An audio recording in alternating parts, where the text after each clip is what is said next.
Magandang umaga sa atin lahat, saan mang panig ng buong mundo, mga nakikinig ngayon at nanonood. Atin naman pakinggan ang mabuting balita ng Panginoon ayon kay San Mateo. Glory to you, Lord Jesus Christ. Noong panahong iyon, samantalang nagsasalita si Jesus, may dumating na isang pinuno ng mga Hudyo. Lumuhod ito sa harapan niya at ang sabi, "Kamamatay lang po ng aking anak na babae. Ngunit sumama lamang kayo sa akin at ipatong ang iyong kamay sa kanya ay mabuhay siya." Tumindig si Jesus at sumama sa kanya. Gayon din ang kanyang mga alagad. Sumunod din ang isang babae may 12 taon nang dinudugo. Lumapit ito sa likuran ni Jesus at hinipo ang laylayan ng kanyang damit sapagkat sinabi niya sa sarili, "Mahipo ko lang ang kanyang damit ay gagaling na ako." Bumaling si Jesus at pagkakita sa kanya ay sinabi, "Anak, lakasan mo ang iyong loob. Pinagaling ka ng iyong pananalig." Noon di gumaling ang babae.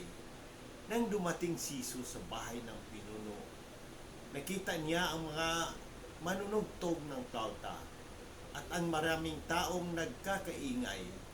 Sinabi niya, "Magsilabas kayo, hindi patay ang bata, natutulog lang." At siya'y pinagtawanan nila. Ngunit nang mapalabas na ang mga tao, pumasok siya, hinawakan sa kamay ang bata at ito'y nagbangon. At ang balita tungkol sa pangyayaring ito ay kumalat sa buong lupain iyon. Ang mabuting balita ng Panginoon. Praise to you, Lord Jesus Christ. Pagnilayan natin bilang Romano Katoliko, ang Ebanghelyo ngayon ay naglalarawan ng dalawang kahangahangang himala na ginawa ni Jesus, ang pagbuhay sa anak ng pinuno ng mga Hudyo at ang pagpapagaling sa babaeng 12 taon na dinudugo. Ang mga pangyayaring ito ay nagpapakita ng kapangyarihan ni Jesus at ng kahalagahan ng pananampalataya. Pananampalataya ng pinuno ng mga Hudyo. Ang pinuno ng mga Hudyo ay lumapit kay Jesus na may matinding pananampalataya sa kabila ng kanyang kalagayan at posesyon.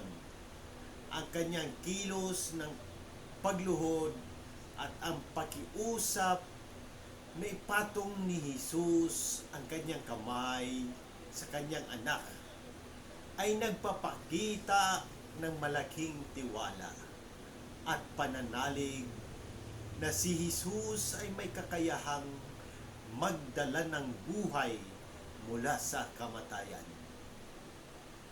Ang ganitong uri ng pananampalataya ay nagpapakita ng pagpapakumbaba at pagkilala sa kapangyarihan ni Jesus bilang Diyos. Pananampalataya ng babaeng may sakit. Ang babaeng 12 taon nang dinudugo ay isa pang halimbawa ng matinding pananampalataya. Sa kabila ng kanyang kahihiyan at takot, lumapit siya kay Jesus, naniwala na kahit paghipo lamang sa laylayan ng kanyang damit ay magbibigay ng kagalingan. Ang kanyang pananampalataya ay ginagantimpalaan ng agarang kagalingan at ng pagkilala ni Jesus. "Anak, lakasan mo ang iyong loob.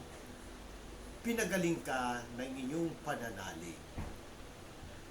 Ang kanyang kwento ay nagpapakita na kahit sa mga pinakadelikadong sitwasyon, ang pananampalataya ay nagdadala ng pag-asa at kagalingan.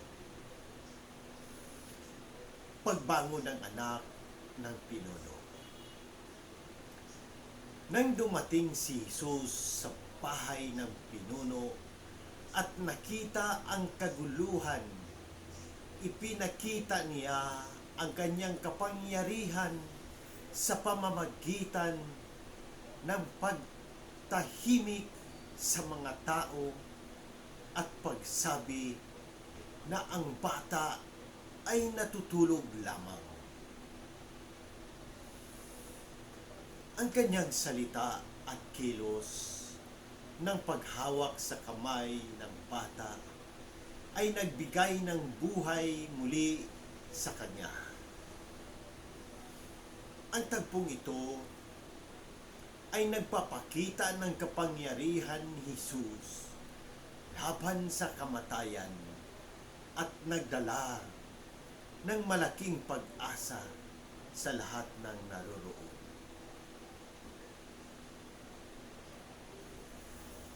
Sa ating pagnilay, una, pagpapakumbaba at pananampalataya. Paano natin maipapakita ang ating pagpapakumbaba at pananampalataya sa ating pang-araw-araw na buhay? Ang pinuno ng mga Hudyo at ang babae ay parehong nagpakita ng kanilang pagtitiwala kay Jesus. Tayo rin ba ay may ganitong pananampalataya sa Diyos? Lalo na sa mga panahon ng magpagsubok. Pangalawa, pag-asa at kagalingan.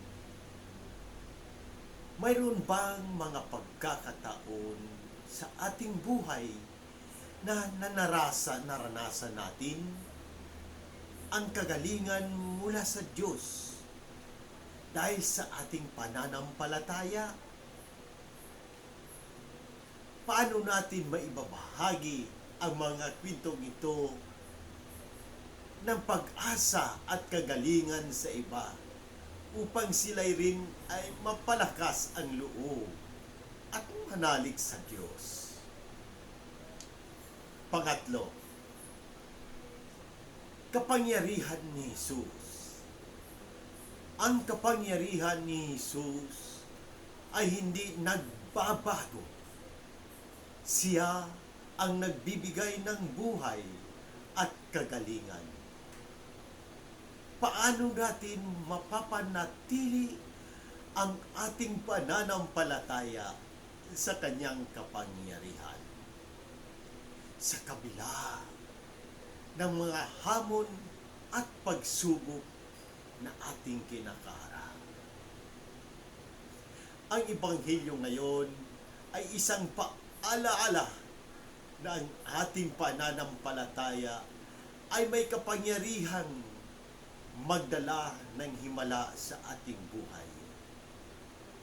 Tayo'y patuloy na manalig at magtiwala sa kagandahang loob at kapangyarihan ng Diyos, sapagkat siya ang nagbibigay ng buhay, kagalingan at pag-asa.